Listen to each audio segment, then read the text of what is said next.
Hi everyone, my name is Martin and I have a new single coming out with the Melotron record label. I'm really excited about it. It's called Sometimes, and I just wanted to make a little bit of material to kind of introduce myself and show you my house and my studio and just give you a little bit of insight into how I like to compose.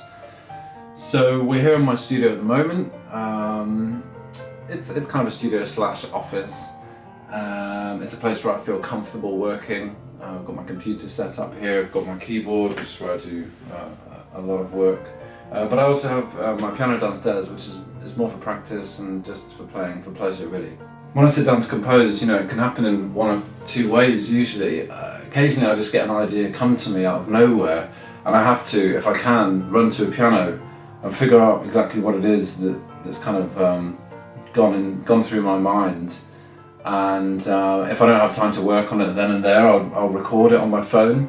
So my phone is full of like little 30-second clips, or just little riffs, sometimes just a few seconds long, that I just want to get down as a reference point. And a lot of the time I don't go on to do anything with them, but occasionally you will come to one and you think, yeah, that's got some legs. That's one way. The other way, obviously, is when you've got to write something. So you sit down and you think, right, let's try and get some ideas out. And really, for me, it's just a case of sitting down at the piano and playing, seeing what happens. Choose your starting key, decide what sort of mood you're after, but occasionally just sit down and play.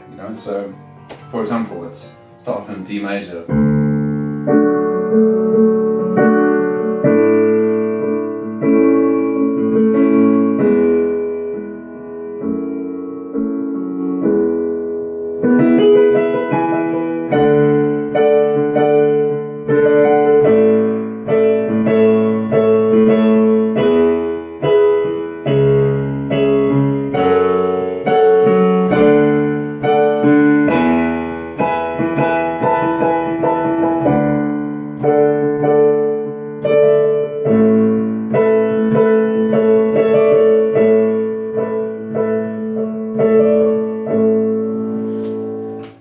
I mean, something like that is just, it's picking the starting chord of D, and then just finding the other chords that work around with it. Obviously A works with it, and then maybe some sort of variation of a B minor chord.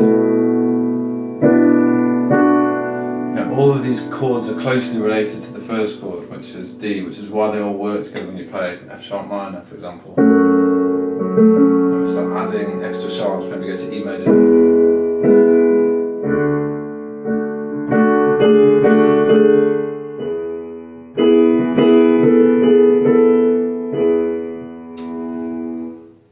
And really that's how I'll start, and if I stumble across something that I like, then I'll go on to develop it. I'll come up with the main idea for the piece, the theme, the first subject, if you like.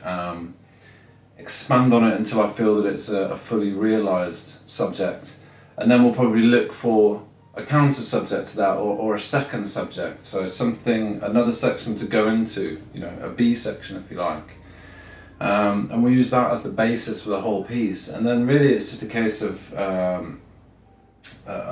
moulding them together, transitioning between one to the next, and you might even end up writing a third section to kind of bridge or create another moment of interest later on in the piece. Music can be formulaic.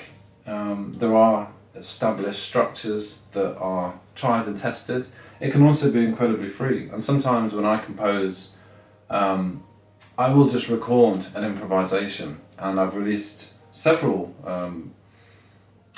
pieces actually where it's just been from the first improvisation, and I haven't really altered it after that. And I think there's something pure about that as well. So, there's lots of different ways to skin a cat, if you like, and each one has its own upsides and downsides.